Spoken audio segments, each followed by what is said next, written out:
I'm Doug Holdreed, and this PowerPoint presentation is designed to accompany Exploring Art, a Global Thematic Approach, Chapter 12, Social Protest and Affirmation. This painting, titled The Execution of May 3rd, 1803 by Francisco Goya, is one of the most pivotal pieces of artwork in the history of art in terms of art as a form of social protest.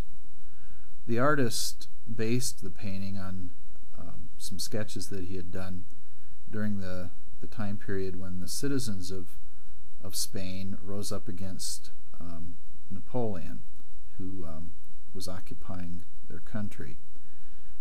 It's interesting also in terms of its composition. We can see how the linear suggestion of the rifles focuses our attention on the victim of this firing squad, and we get a real strong sense of this as a statement against the brutality and inhumanity of the war machine. Another artist who used her art to speak out on war and poverty is Kathy Kollwitz. She was a German who worked as an artist during the time of the two world wars. She lost a son in World War I and then a grandson in the fighting during World War II, and her artwork really is a reflection of that reality in her life. It often speaks of the suffering that women endure during times of war. So these two pieces, The Execution of May 3rd and the work of Kathy Kollwitz, are both very good examples of art that is used to protest against military action, both specific military actions and more general statements of opposition to the practice of warfare. John Hartfield and George Gross were a couple of artists in Germany who spoke out through their art in opposition to the Nazi regime. In this piece by George Gross, we see in a sort of comedic way the draft board in Germany examining a corpse and finding the corpse able-bodied enough to serve in the military, of course suggesting that they would recruit anyone to military service. This photograph, titled Woman with Colloidal Scars by Tamatsu Shomai, is one in which you kind of have to know a little bit of the background to appreciate its meaning. The picture is of a victim of the atomic bombing of Nagasaki, Japan at the end of World War II.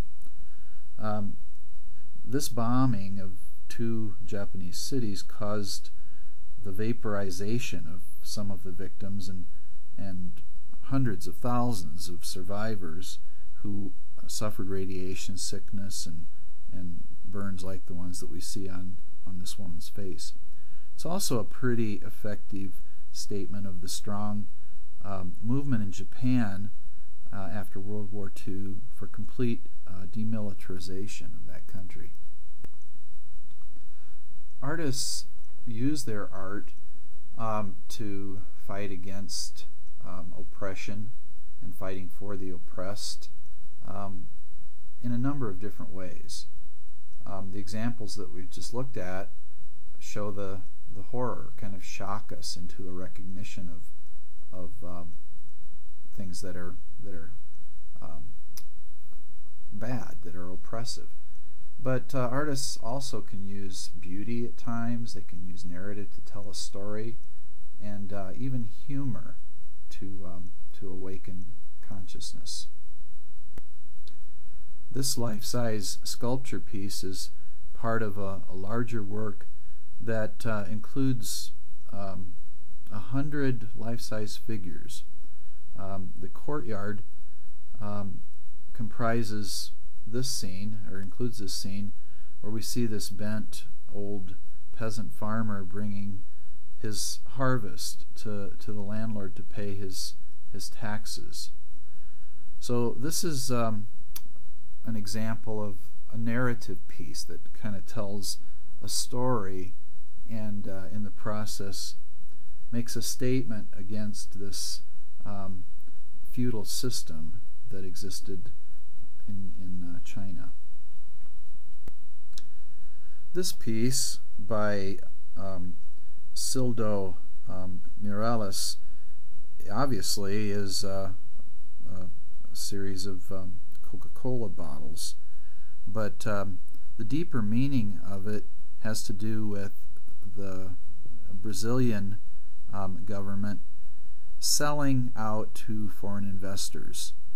In this case, the artist is trying to say that much of the natural environment of that country and the cultures of its indigenous people were being destroyed by the influence of commercialism and these foreign interests, which had become very influential in Brazil.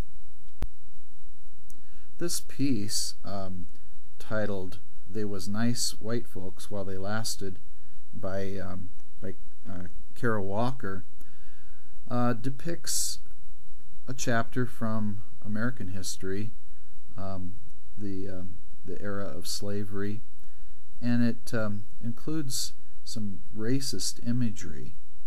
The artist received quite a bit of criticism for depicting African Americans in a negative, stereotypic way, but Walker, the artist, responded that she felt that making these images in this way evoked controversy, but also stimulated discussion about this dark chapter of America's history. Here's an example of a piece that uses humor. This is by Esther Hernandez, and it's titled "Sun Mad," and of course it's a play on the graphic imagery of sun-made raisins.